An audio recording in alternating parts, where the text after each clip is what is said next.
Africans have a culture. All people have a culture, and if you look at all societies, they have an innate tendency to go from smaller social aggregates to larger social aggregates, from the family to the clan, to the tribe, to the village, to the nation, to the continent. They all have this, and this innate process is an evolutionary process. Africa herself, just like every other society, just like every other continent, has this innate tendency, which was pursuing an evolutionary path, going from the family to the clan, to the tribe, to the village, to the nation, to the continent. This innate evolutionary process was interrupted. It came to a screeching halt by capitalism, its offshoots, colonialism, and slavery. Now you must understand, Africa was developing herself on this evolutionary process, going to larger social aggregates, where we would have on our own, on an evolutionary process, arrive at continental unity. This process was stopped by colonialism and slavery, one of the worst holocausts that humanity has ever seen. 300 million of Africa's young and Africa's strong were taken out of the continent through the most violent means that humanity has seen. Over 100 million were killed, and the other 200 million where their labor was used to build European imperialism. This has affected Africa seriously. But Africa has this will, and you must not think that because imperialism comes to suppress this will, that the will dies away or diminishes. On the contrary. Melville Herskovitz, in his book, The Myth of the Negro Past and Non-African, shows us that when African culture is suppressed, it becomes more resilient, it becomes more insistent, it becomes more resistant in its will and its determination to arrive at its objective. Thus this evolutionary process, which has been stopped, this natural process which we had towards continental unity, this process is not diminished. As a matter of fact, it's become more intensified among the people, and we will arrive at this continental unity, but we can no longer arrive at it through an evolutionary process. The only possible process now is a revolutionary process. We must understand that this revolutionary process is not because we like revolution, but it has been imposed upon us by the historical forces. And this revolutionary process must be anti-capitalist in nature and character.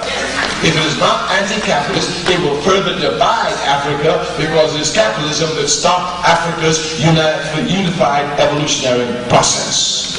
This must be properly understood, and we said that in this process for unity, the people of Africa have a stronger will. It was in line with this that we made our comments last year when we said that you can look at this evolutionary process, this innate will for unity, continental unity, not even by looking at Africa, but looking at Europe. Europe today speaks everywhere of continental unity. As a matter of fact, they wish to ensure us that by 1992, they will have the structural basis in place for a continental-wide government in Europe. Thus Europe, whose wars have scarred the world, Europe, who more than any other continent has been divided among itself, if they speak of European continental unity, one of us whose process has been stopped. And we said, and we repeat, that Europe will never arrive at continental unity before Africa. Africa will do it first. Our basis for saying this is not chauvinistic, it's based on material reality and scientific fact. Yes. We are told by European bourgeois historians and some backward Africans that one of the reasons that Africa will not unite is because of tribal warfare. They tell us that our tribal warfare is everywhere. You know, we have 1,800 languages in Africa. Give yourself a hand.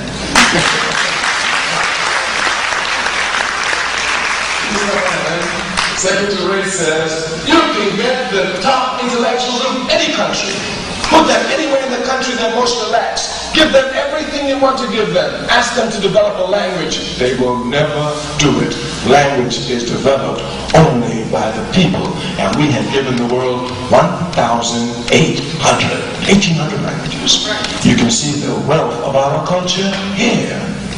They tell us that we will not unite because these groups are always fighting each other. Every time they get a chance, they fight each other. If Africa will not unite because of tribal warfare, Europe can never unite because their tribal warfare has scarred the world. I mean, we have tribal warfare, we just keep it in Africa, but they take their tribal warfare among themselves all over the world. In the island where I was born, in Trinidad, the French fought the British, fought the Portuguese, fought the Italians, fought the Spanish, everybody among themselves fighting each other for spots all over the world. As a matter of fact, just the French citizens killed by Germany alone, all of African tribal warfare does not equal this number. Which that is no way possible. Secondly, just in the political area, it is clear. You know, we as a people have, at this time, in our leadership and those in authority, I mean, we look as if we have a monopoly of corrupt leaders. I mean, we have nothing but the scum in place of power everywhere. All they care about is getting individual luxury in the midst of mass suffering at the expense of mass suffering. Everywhere you can see them, they have no love for the people. All they're concerned about is lining their pockets. They don't care. All of them, from the United States all the way to Zambia, South Africa. We have corrupt leadership. But as corrupt as they are, as backward as they are, receiving direct money from the enemy to keep us divided, none of them can ever come before the people and tell us that they're against African unity or they're against African people coming together, even though they're actively working for it. Even Mobutu can never come before the people and say, I'm against African unity.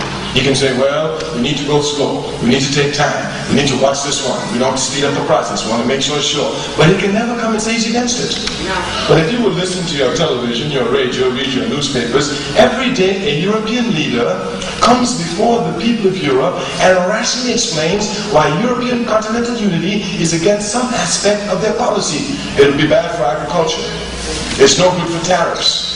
It will swipe out our industry in tourism. And they come and discuss it properly, whether it's Mitterrand, whether it's Major or Thatcher or any of them. You can hear them really discussing rationally this aspect of not having continental unity. No African leader, not even the puppet directly on the string of U.S. imperialism, can come before the masses of Africa and say this. And finally, in the cultural field, the mass cultural field, you will see it.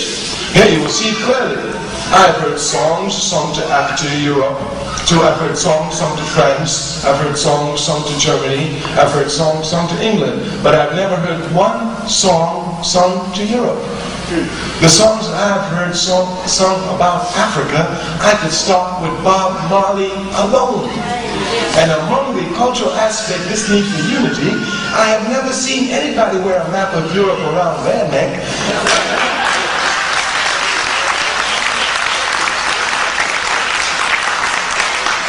So you must understand the intense desire that you have for your unity. And the only way we can understand that is when we look at our culture. And when we come to understand that our culture is not only different from American capitalist culture, it is direct conflict with it. When we understand that, we can never call ourselves African Americans, or we could call ourselves as Africans in America, no matter how we act.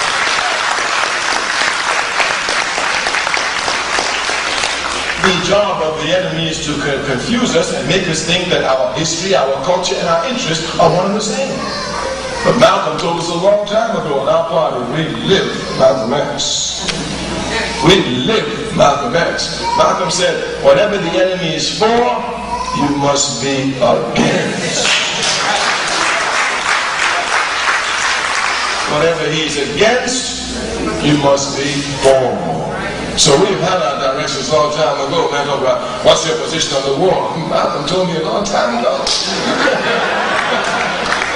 And from Malcolm, we go strong enough to tell the whole world, if I'm the Imam of Mecca, and American imperialism is fighting the devil, as Africa is my mother, I'm Satan's comrades in arms. I'll join the devil against America.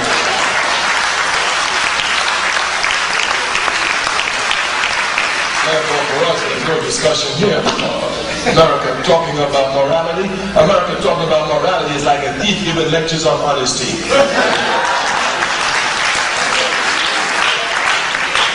We have to know our culture. We must look at our culture. We say that African process of unification has been interrupted and stopped, but this process must continue.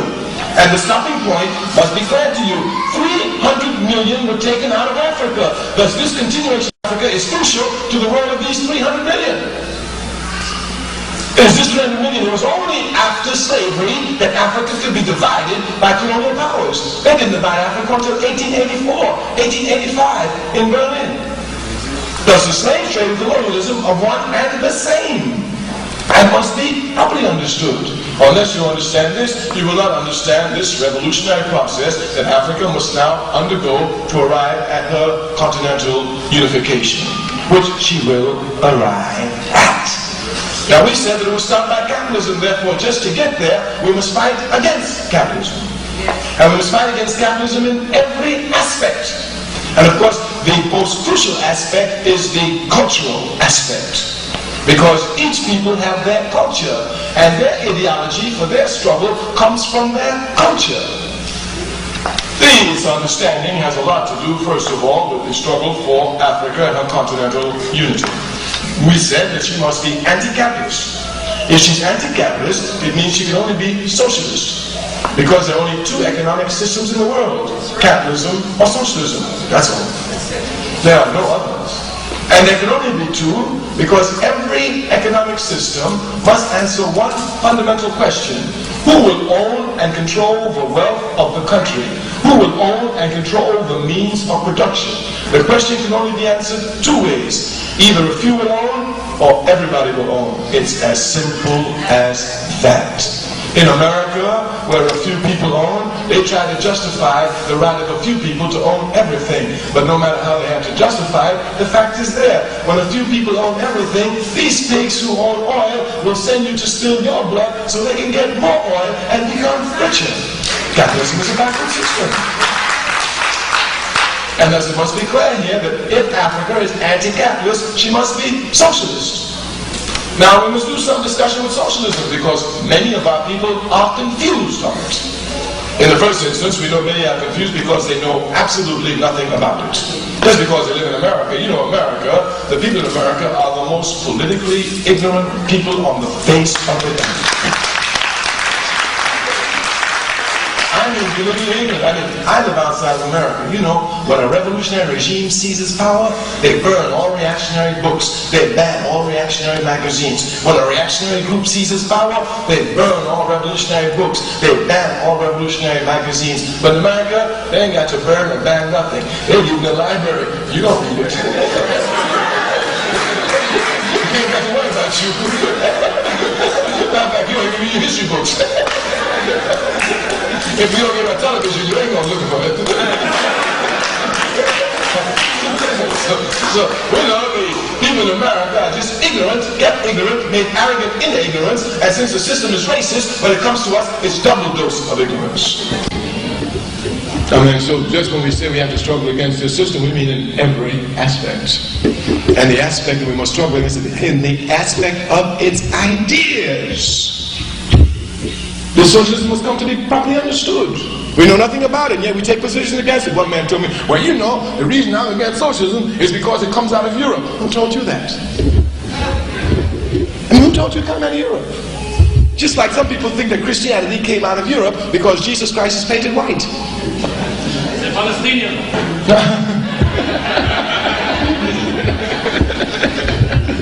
Yes. So everyone is getting confused everywhere. No. Socialism can't come out of Europe. Socialism is a universal truth. The laws of gravity are called Newton's laws in America. But you can't think that Newton invented that the body falls at the rate of 32 feet per second squared. Newton cannot invent that. The best we can say about Newton is that he is an astute observer. That's all.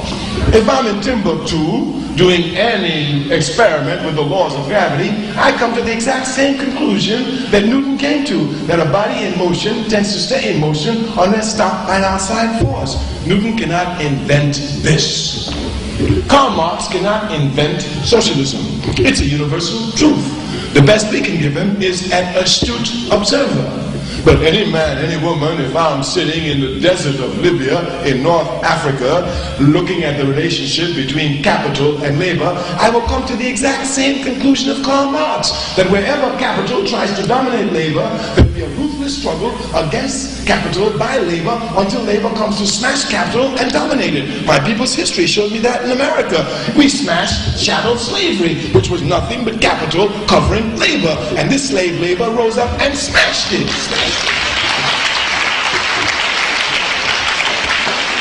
So the laws of socialism are for everybody. Karl Marx's great contribution to humanity was not in the area of socialism. His real contribution was in the area of dialectical and historical materialism. But since they don't want you to know about that, they don't even mention it.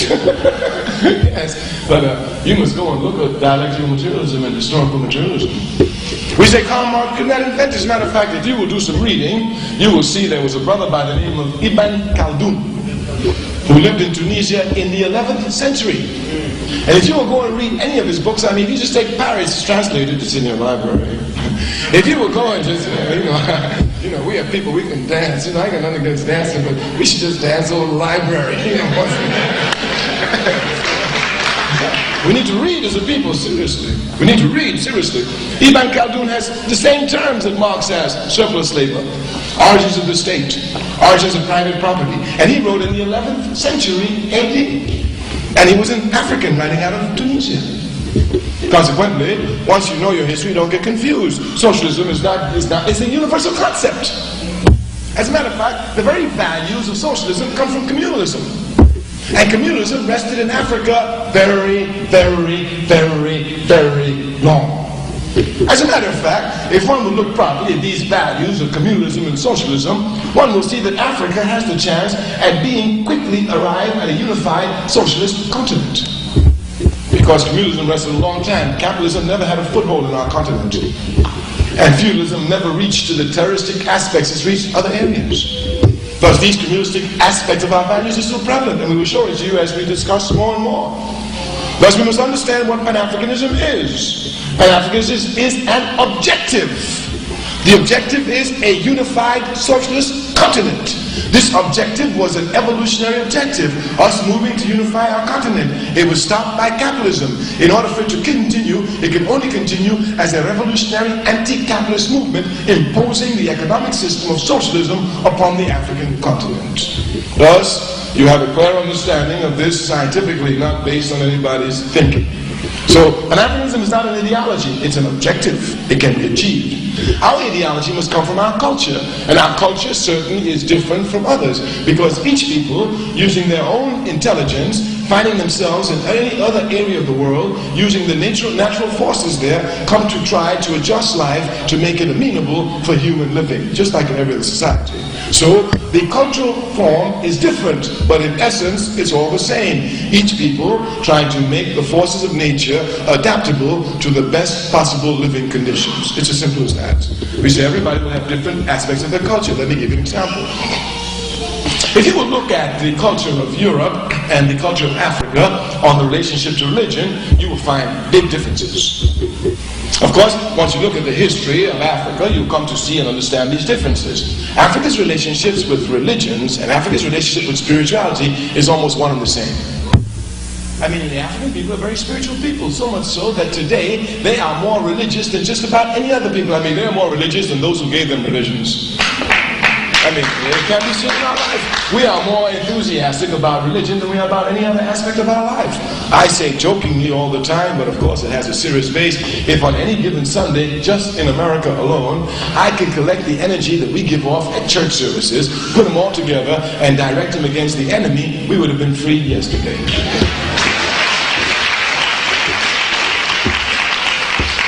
So if you look at our people, you'll see we are very enthusiastic about religion. But this has a lot to do with our culture. Africa gave monotheism to the world, belief in one God. It was given to the world by Africa. Africa gave Judaism to the world. It was given to the world by Africa. Yes, you must know the first Jews in the world were Africans. You have to know this. It's your history. And I'm not going to send you to Dr. Ben. No, if you think he's crazy, I'm going to send you to Sigmund Freud. His last book, Moses and Monotheism, he documents it for you using historical, archaeological, and psychoanalysis proofs, among others. So it's there. Of course, the first Jews in the world were Africans. Since Africa gave monotheism to the world, and it was the only place where it was being practiced, the first monotheistic religion cannot develop outside of Africa. I don't care what reasons they give for getting into Africa to make their religion. I'm not confused. I know it has to come from Africa, and I know the first Jews in the world were Africans. Africa's contribution to Christianity, of course, everybody knows is overwhelming. The first country mentioned in the Bible, we don't even read, so even though enthusiastic about religion, we don't even read our Bible. No, you find it everywhere in the house, on the table, in the living room, in the bathroom. Read it. That's, you don't have to read the Bible to be a Christian. Of course, but if you can read, you're a Christian. You don't read it, you're a stupid Christian. Africa's contributions to Christianity are outstanding, overwhelming. I mean, the first country, Genesis 2, verse 13, is Ethiopia. Your version of the Bible, we have it as Cush. C-U-S-H or K-U-S-H, it's the same name, Ethiopia. When Jesus Christ was in trouble, peace be upon his name, it was Africa that protected him, nowhere else in the world. It was Africa where he grew up as a youth. Of course, these are facts. I mean, it's all there for you to see, but anyway, it's your history, you should know it. Africa saved Islam for the world.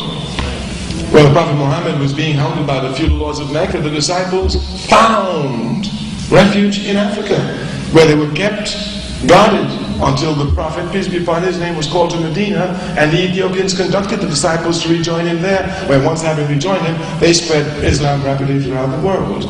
We have just in passing given you some of Africa's relationships to world religions. We haven't spoken about African religions itself, which are inside of Africa. We've spoken of those which had an effect on world civilization, such as monotheism, belief in one God, which Africa gave to the world, Judaism, which Africa gave to the world, Christianity, which Africa stabilized for the world, and Islam, which Africa saved for the world at a time of danger. Michael Aflaq, the leader of the Ba'ath Party, Michael Aflaq, you ought to read. Leader of the Ba'ath Party, that's the party of Saddam Hussein. He points out, and he's a profound writer, profound thinker, and a profound revolutionary activist. He points out that Europe has never produced any universal religions, not one. All the religions entered Europe from the outside. In the case of Christianity, it took 400 years, that's 4 centuries, after the death of Jesus Christ, for Christianity to stabilize itself in Europe. So you can just look and see, and if you will look at the history of Africa and the history of Europe in relationships to religious intolerance, you will find that Africa is dominantly tolerant of religious indifferences, and Europe is dominantly intolerant of religious differences. In Europe, they burn you at the stake if you're a Jew, if you're a Christian, if you're a Muslim, if you're a non-believer. As a matter of fact, even as late as the 14th and 15th century, many of the Europeans who fled to this country were fleeing religious persecution. So you must understand the long history, and if you just take a look at Europe's history, you will see even most of her class struggles were covered with histories of religions and make you think it's a religious warfare. Even today, some people really think the struggle in Northern Ireland is a struggle between Protestants and Catholics and not the real issue, British imperialism occupying the land of the Irish people for over 800 years. Thus, the relationship of culture and religion in Africa and Europe must be definitely different. We give some examples in direct relationships to our struggle for socialism, which we repeat is a universal truth and cannot be given by anyone.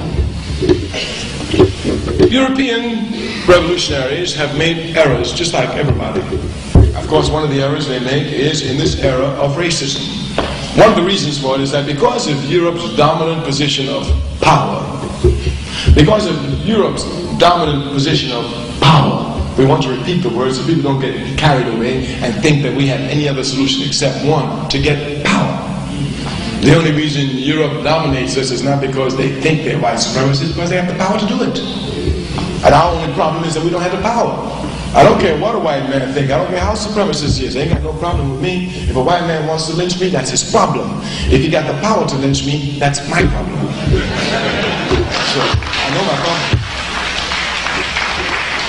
So my problem at this stage in human development is not to try and treat him and his white supremacy. My problem at this stage in human development is to find enough power to stop him from whatever he wants to do to my people. After we have the power and we arrive at the power, then we can begin to treat him as a psychiatrist or psychologist. But until we get power and stop him, we're wasting time tripping off, trying to psychoanalysis him and this and that. We need power, because the only reason we oppress is because we lack power. If you will look, Europe has this tendency, because of its power position accrued, of course, illegally, racist, immorally, etc., to make it appear as if things which are particular to Europe is universal to the world. So much so, as a matter of fact, if you look at history and you don't do proper research on it, you come to think that nothing happens until the white man comes along. Like in America, they say Christopher Columbus discovered America in 1492. I know some of us who are conscious say it's not true, but very few of us who are conscious, knowing it's not true, look at the history of America before 1492. So you must not think it doesn't have an effect upon you. You just shake it off. No. If you say Columbus did not discover America before 1492, then you have a responsibility to know about this country before 1492. And when you do, you'll have a great respect for the Indians. I mean serious respect for them. Because even if you go back before 1492, you got to go to slavery. And if you do even anything in slavery, you will know that we Africans must be eternally grateful to the indigenous people of this country. Because when the white people were making this a hunting ground for slaves, the only sanctuary we could find was on the Indian reservation. So all of these concepts are made to fight you. That's why your culture has to be important. You must know your culture. And the only way you can know your culture is by having a proper comprehension of your history. Thus, unless you know your history, you cannot talk about your culture. But merely knowing your history doesn't mean you know your culture. Because your history can be given to you by your enemy. And depending on how it's taken from you, you can become confused. I mean, I give you examples all the time. I said, and I know, that the Africans in this country smashed chattel slavery. I know we did it. Now, every way they present it, it won't look that way. Now, I'm not even going to argue the analysis. I'm just going to give you cold facts. The Civil War started in 1861. Abraham Lincoln did not sign the Emancipation Proclamation until 1863, 2 years after the war began. Why? Because the North was losing the war. That's the only reason why. If the war was fought over the question of slavery, in 1861, when the first bullet was fired, every slave would have been freed. But he had no intentions of freeing the slaves. I know they tell you he's a great white father. I understand that. It's supposed to, because you know we can't do nothing ourselves. Everything's done for us by a great white father. So in our history, we have nothing but great white fathers. Even now, they want to make the clerk a great white father. I mean, they don't stop anywhere, these people. They really. Yeah. So Lincoln started a fight. When he freed the slaves in 1863, dig this, he didn't let them pick up guns. Frederick Douglass wore his feet out, going to the White House, begging Lincoln to let the slaves pick up the gun. But Lincoln refused. He didn't let the slaves pick up the gun until 1864. And when we picked up the gun, this war, which started in 1861, was ended in 9 months.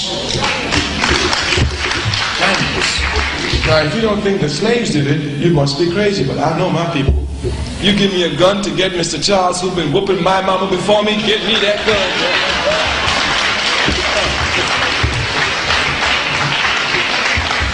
As a matter of fact, the white South knew who won the war. That's why after the Hayes-Tilden Compromise, they did everything to disarm the Africans and ride terrorist groups against any one of us who were armed. That's where your Ku Klux Klan started, because they knew that these Africans giving guns on even Stephen, we got them hands down. This is our people's culture, so me, I know it. That's why when people talk nonsense, I'm never pessimistic. These Africans, what they've been through with nothing and got as far as they got to, you know nothing gonna stop them from where they got to go. We are speaking of our culture and of Pan-Africanism. So we said if you look at both continents, you will see the relationship to religion is different. Thus, Marxism-Leninism can say, as Marx and Engels say in the Communist Manifesto, that religion is the opium of the masses. He's correct for Europe. Because we said every religion enters Europe from the outside, and Europe now tries to control this religion, to nationalize it, and make it look as if it belongs to them. I mean, when you hear people talking about Christianity, you think it came out of Europe. I mean, you really think it came out of Europe. You think Europe was the breeding ground for it, rather than the continent that tried most to destroy Christianity. I mean, these are just historical facts. When you look at some of these people like Sharon, you really think that they're Jews, and you really think that Judaism comes out of Europe.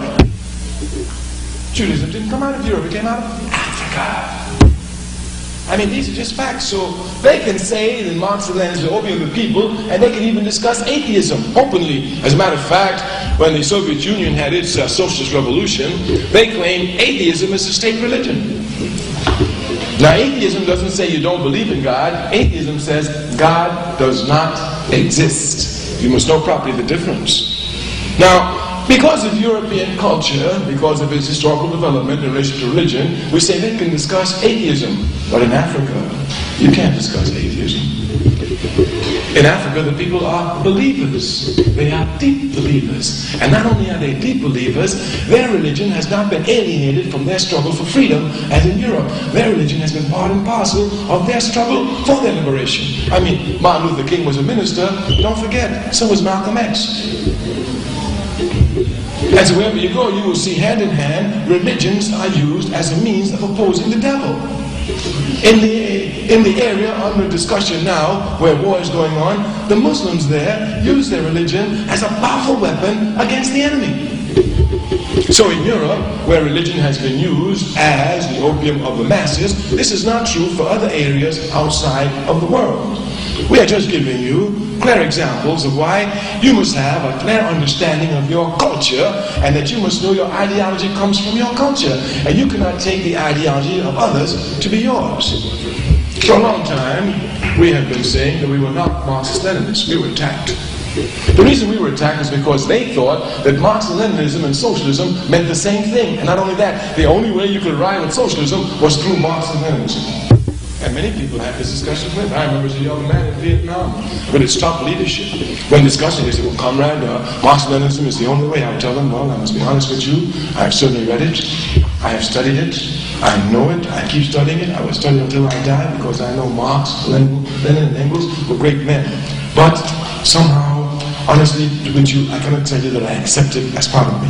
Though I know I'm as revolutionary as any Marxist is. We've been fighting it for a long time. We said, we've been called reactionary and counter-revolutionary. But we knew that Marxism didn't come from our culture. We knew it instinctively. Matter of fact, even the errors of the Communist Party, USA in this country, organized in the South, showed it. When they went to the South to organize, they tried to tell the people that not believing in God was a fundamental aspect of the struggle for freedom. Do you know the only place they could organize was in the church? That's the only place they could organize. Even when I went to the South in the 1960s, the only place we could organize was in the church. Could you imagine me in the church telling the people that before we fight, we must deny the existence of God? Those old people that used to tell me, son, if God is not leading this movement, we ain't going nowhere. Yeah. I would see old people on the line getting ready to go to church. 62 years. I said, Miss Davis, you going to jail? Yes, son. I said, you too old. Don't worry. I got a telephone in my bosom. As soon as they touch me, I'm going to call God. He's going to take care of everything. Yeah. That's what the people would say. How can you tell these people that to go to jail, you should take out the telephone from your bosom? No. Don't you need another telephone to get a direct call to God when you go to jail, Miss Davis? Yes. We have to use religion in the fight, not try to fight it. We show here again the cultural differences so we can see it clearly. That's why a people must understand their culture. And our culture is nothing but African culture. It's been in struggle against American imperialist culture. And we haven't stopped struggling. The only time we become African Americans is when we stop struggling. That's the only time. But America is Africa's enemy. Has been and must be until it's transformed from the vicious system that it is. I mean, it bombed Libya for no reason at all. Libya's in Africa, you know. It supports every terrorist regime. It supports Botha. It supports de Klerk. It doesn't support the ANC. It doesn't support the Pan-Africanist Congress. It doesn't support the fighting masses of our people. It supports the oppressors. America is not only our enemy, but the enemy of all of humanity.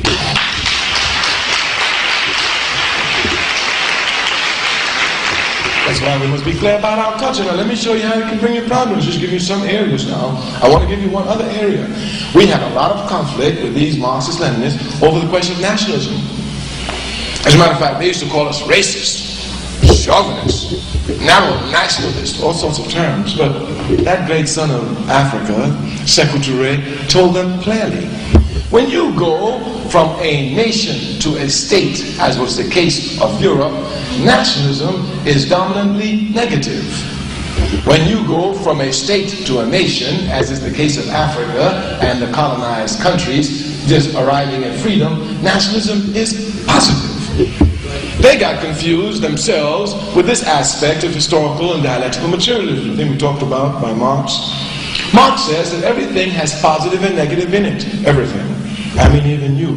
You have a tendency to cheat, and you have a tendency to be honest. I mean, cheat in school, cheat on whoever you want to cheat on, you understand? Or be honest to them. All of us have this tendency. And depending upon how well disciplined we are, one lies dominant over the other. They're never equal. I mean, these are principles, so there's no middle ground. There's no gray area. Either you cheat on your lover, or you're honest to your lover. There's no middle ground. Simple as that. When you recount a story, either you lie or you tell the truth. Ain't no middle ground. And when your people are oppressed, either you're fighting for them, or by your very act of inactivity, you are against them. There is no middle ground. You must understand it properly. So in these principles here, we have no middle ground at all, none whatsoever. And that's why we must come to know properly our culture, and we cannot have compromises with our culture. That's why to speak about African American is to speak about our nomenclature that doesn't exist. The culture of European imperialism is to suffocate Africa. Therefore, we must know properly our culture. If you will look at it, this question, Marx says that there's always something dominant and something negative. And nationalism itself, not only that, but the thing itself at some points can be negative and sometimes can be positive. Under one condition, you can be a cheater. Under another condition, the same cheater can be a good person. I mean, the beauty of this is understanding people like Malcolm X and seeing that you have nothing to worry about. I mean, Malcolm X was a drain in our community. Malcolm X was a criminal element in our community. He went to jail, and in jail, he went from being dominantly negative to being dominantly positive into such a position that he became a sterling revolutionary, giving examples of people all over the world. That's why I'm not worried about our brothers. We got 25% of our brothers in jail. That's good. That's at least 10% Malcolm X if all 25 don't make it. You know, so we're not worried about nothing. We got to put hands down. Our culture shows us that. Oh, you got so much drugs in the community. You know nothing. The Chinese booked them with opium, cracking opium, and that was in the 1890s. Give me a break. Wake up. You're fighting a war. This is a war. You don't cry when you're fighting a war. When a man is dead, you don't cry. If a man gets shot by police, that's war. If a man died with drugs, that's war. When a man gets crippled in school, that's war. When somebody gets put out of bad housing, that's war. When you get crippled in the hospital because of bad medicine, that's war. Then you go into religion, they got a white Jesus when he never saw Europe, that's war. We fight war in every level against the system. That's why we must be conscious and stop crying when the system touches us.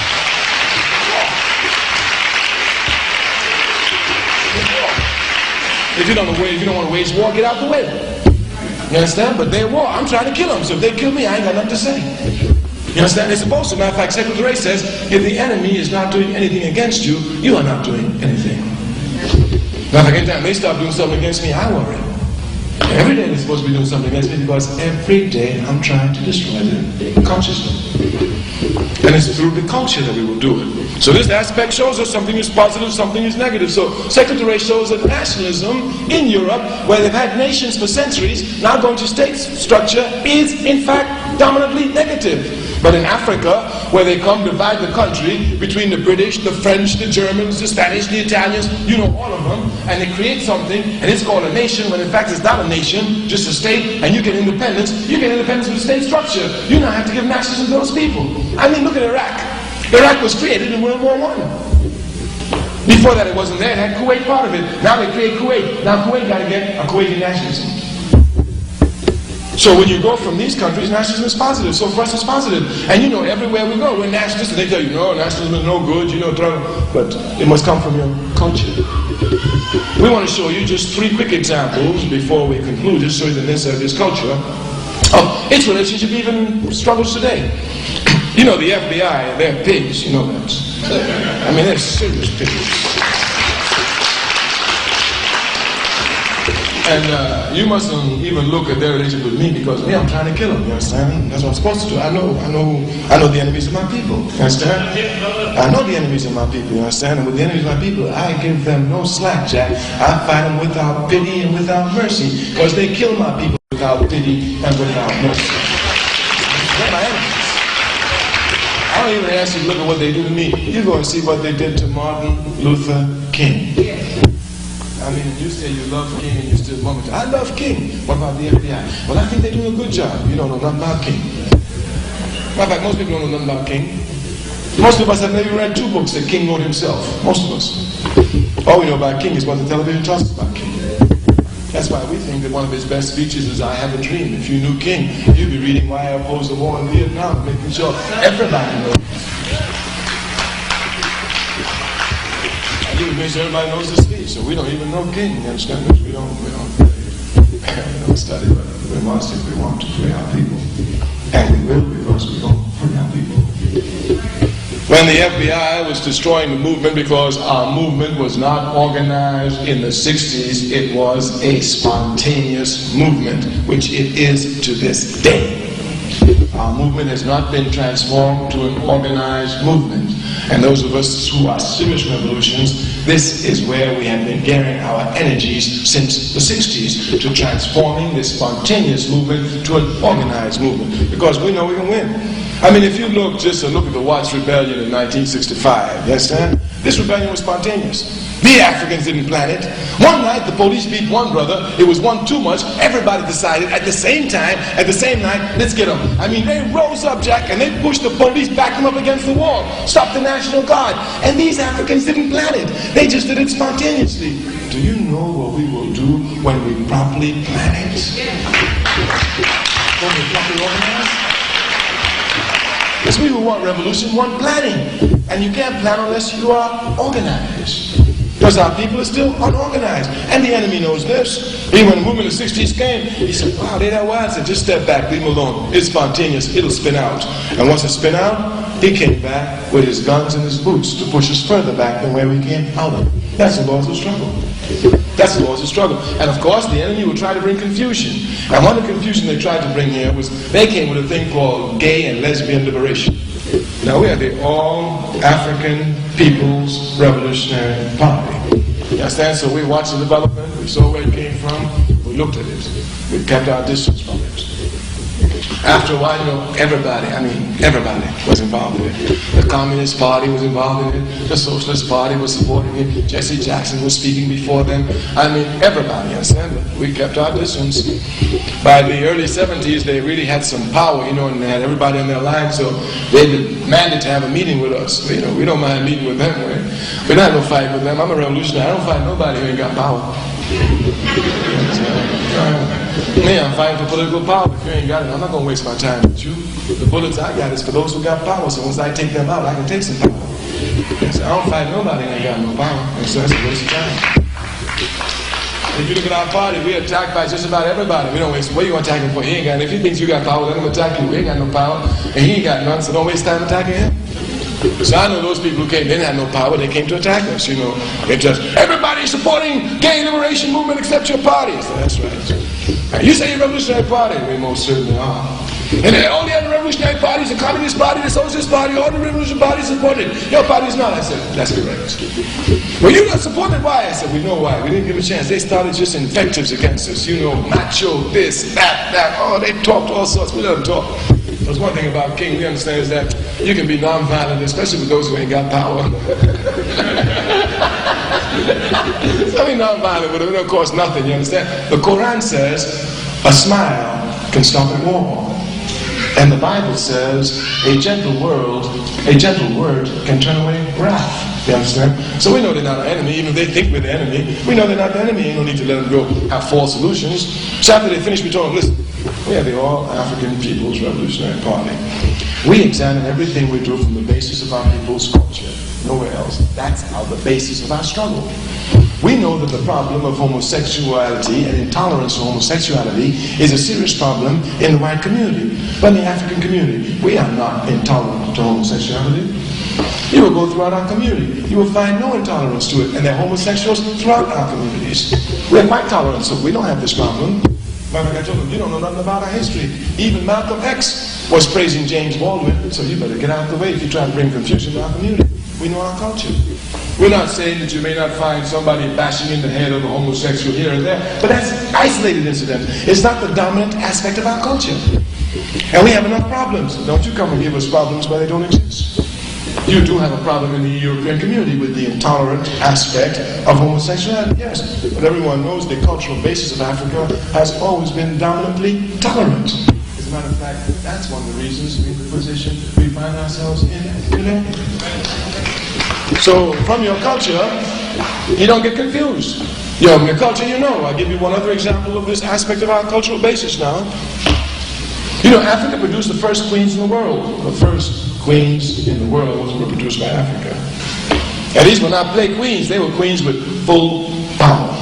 I mean, you got to find European imperialism everywhere, in television and movies, on commercials. I mean, you know, these plays will actually go and bring up a Cleopatra and make Elizabeth Taylor play the part.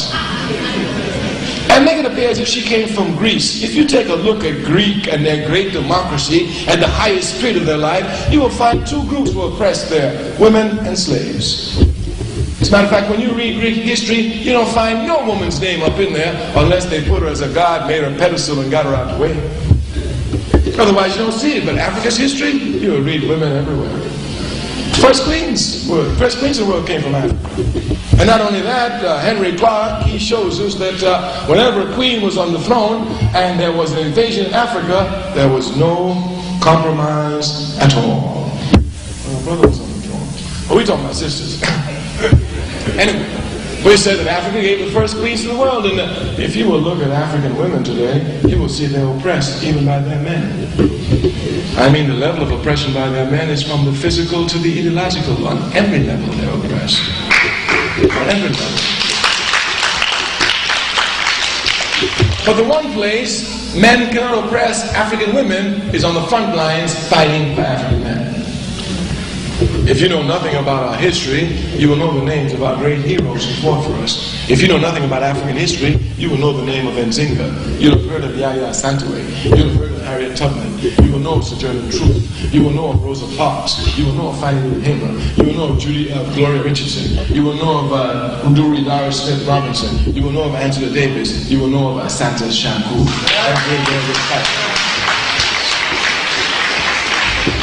Because if you will look at our history, you will see that our women have played a particular role in our struggle for our liberation.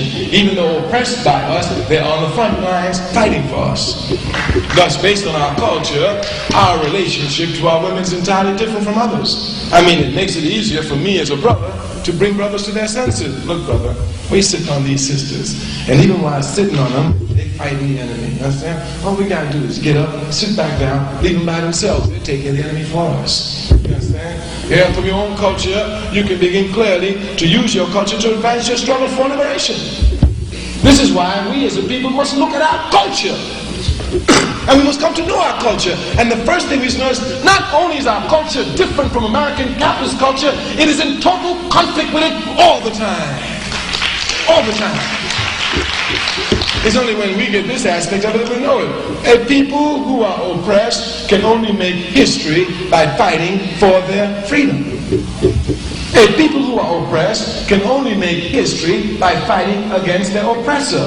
Anytime you fight with the oppressor, you're making the history of the oppressor and rendering yourself weaker. We said you have to fight capitalism everywhere. In the movies, with Cleopatra, on the television, even in commercials. I mean, the capitalist system doesn't lie some of the time. It lies all of the time. If you don't fight commercials, you can end up in Arabia, Saudi Arabia, on a desert because you want to be all you can be. Thus, this aspect of fighting the system must be properly understood. It is these communal aspects of our values which may ensure us of the rapid advancement of our people towards socialism based on our people's struggle. We have a very tolerant people in our value system. You know, any African who mates with any other race, the offspring of that child will find complete ease in the African community. Complete and total ease. No problem at all. So we must come to look properly at our culture. And the most important thing you must know about our culture is that we are a struggling people. We are a struggling people. If you don't know this from your culture, just look at your people's history. Of course, we understand that since our ideology comes from our culture, listen to our statement carefully, an African only have an ideology coming from his culture. In the early 70s, I met a brother, an African, who informed me that he was a Maoist, following the line of Mao Zedong's thought. Now let me tell you, Mao Zedong is a great man.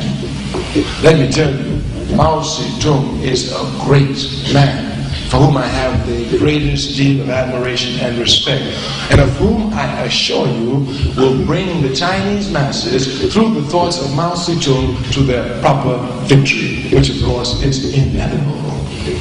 This man told me he was a Maoist. He said, what are you? I said, well, you know me, I'm just a Kwame Ture. And Kwame Ture is Kwame Nkrumah? I said, yeah. He said, what Kwame Nkrumah do? You see what Mao did? Mao unified China. Mao took capitalism out of China. Mao destroyed feudalism. Mao entrenched socialism in China. What did Kwame Nkrumah do? I told him. Kwame Nkrumah says, you don't judge a people by the heights they've achieved, but the depths from which they've come. I told him that all Mao Zedong had to fight against was Japanese imperialism and Chinese feudalism. If in Africa all we had to do was fight against one imperialism and African feudalism, we would have been a unified socialist continent. But Africa has had to fight against the French, the Germans, the Spanish, the Italians, the Portuguese, the Belgians, the Dutch, the Swedes, and America all at the same time. So if Mao had to fight against all these forces at the same time, I'm sure he wouldn't have got where he got. You must know your people's history and their culture. It is from this history and this culture that I know victory is inevitable. Because if these people, having nothing, have fought against all these powers, back them up against the wall, you understand? With nothing, now today that they got where they got, ain't nothing gonna keep them from going where they got to go to get their freedom. Our people will be free. Of this there isn't the slightest question. In conclusion, since we look at the culture and we repeat it, the only way we can know our culture is by studying it and by being involved in the people's struggle. Both of them must come at the same time. Don't let capitalism confuse you. You can't think about something unless you're involved in it. You can't think about basketball unless you play it. I know looking at television you can criticize all the basketball players. But unless you take basketball, you can't think about basketball. If you don't study physics, you can't think about physics. And if you don't struggle for your people's unity, you can't think about your people's unity. The only way you can think about something is when you're involved in the struggle of that thing. And if you want your people united, you can't think about your people's unity unless you're involved in the struggle to unite your people. So when we say here that we need to think about our culture, the only way we can think about it is when we are involved in it, used as a weapon to advance our people. The only way people can study their culture is when they are organized. The only way people can use their culture properly as a weapon is when they are organized. It is clear that even those of us who come now to fight to use our culture as a struggle, which we must, as a weapon in our struggle, which we must, we have to use it from an organized basis. Because the organized aspect of the community worldwide is very small. To put it lightly, 96% of the African masses worldwide do not belong to any organization fighting for them. 96%. You know, if the NAACP had 96% of the masses of people inside the NAACP, that organization would change tremendously. That organization would change tremendously. Thus, the attack is not against the organizations, the attack is against the capitalist system to push our people into organizations to liberate themselves. You must understand precisely here We know that 96% of our people do not belong to organizations. Our fight is not with them. We know why they're not in the 96, why they're not in the organizations. It's because of capitalism. Because our fight is against capitalism to help liberate these people, bring them into the struggle so they play their proper role. You must get a clear understanding.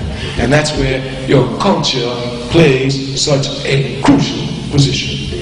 And the culture in America is becoming more and more alienated, a lot less. I remember in 1968 when I did a workshop in Mississippi, I made a statement that, well, Africans and Americans have different culture completely, even their language is different. They call me racist. You know, I said, no, not only is it different, I said it's going to get more different. It's going to get more alienated. They call me racist. But you know, today, I'm certain that it's difficult for most white people to understand a rap record the first time around. And I'm sure even after listening to it several times, they still can't hear it. They got to slow down the speed before they can hear what's going on. So if you look very carefully, our culture is not coming closer, it's becoming more alienated. More Africans in America are going to affirm African culture in America than ever before. Not only by clothes, not only by songs, but even by discipline and by their commitment to their people through getting into organizations. It is only our culture that will liberate us. It is only our culture that will advance us. It's only our culture that will guarantee us eternal development. And the only way we get our culture is by being organized. So we start off where Sister Imani left off. If you want to advance your people, if you really want them to unite, if you're tired of the drugs in your community, if you're tired of all the nonsense in your community, the only way you can get rid of it is by understanding your culture in the organization which you belong and waging a struggle from there. One thing you must know about the African culture, there's no role for individuals in it. One thing you must know about the African culture, there's no roles for individuals in it. The African culture is a communal culture, and not only a communal culture, but a mass culture. So much so that even when they speak of our political movements, they always refer to them as mass movements. This is what we do unconsciously. That is to say, if you will even look at the world, and you will find wherever socialism is being built, it's being built by a vanguard party. Africa gave mass party to the world. Thus, even in that our culture has transcended itself into the political arena, when we speak of the necessity for a mass party. Because if you know anything about your people's struggle, you know your people only advance through mass struggle. As a matter of fact, if you don't know anything about the history of the people in the world, you know just America, the statement I make is a correct statement. No individual African advances in this country based on their own worth or talents and abilities, but in fact advance only on the blood of the masses of their people. As a matter of fact, the statement can be made properly. We as a people make no advancement unless we shed blood. I mean, even to sit in a filthy 5 and 10 cent store, you got to shed your blood. To sit on the bus where everybody else sits, so you pay the same money, you got to shed your blood. If you got money right now in New Jersey and you want to live wherever you want to live and you're African, you've got to shed your blood. Even to get your children to state schools where you pay taxes like everybody else, you got to shed your blood. And to get the most sacred aspect of their democracy, the vote, you got to shed your blood. Nobody sitting here can show me one advancement we as a people have made in this country, even individual, where we didn't shed our blood. And they try to make it individual advancement as if it's making history. This was the first African in such and such an area. Here's another first one. This is the first one to do. Come on. These people come out of a struggle of people. Even this traitor, Colin Powell, he didn't get there based on his power. It's a result of struggles of people. It's a result of struggles of people. And he even got there directly because of Martin Luther King. Because King came to demobilize the Africans in the U.S. Army. To confuse us, they put Powell there to let you think you got power when you ain't got no power, just like they put Dinkins there and a whole lot of...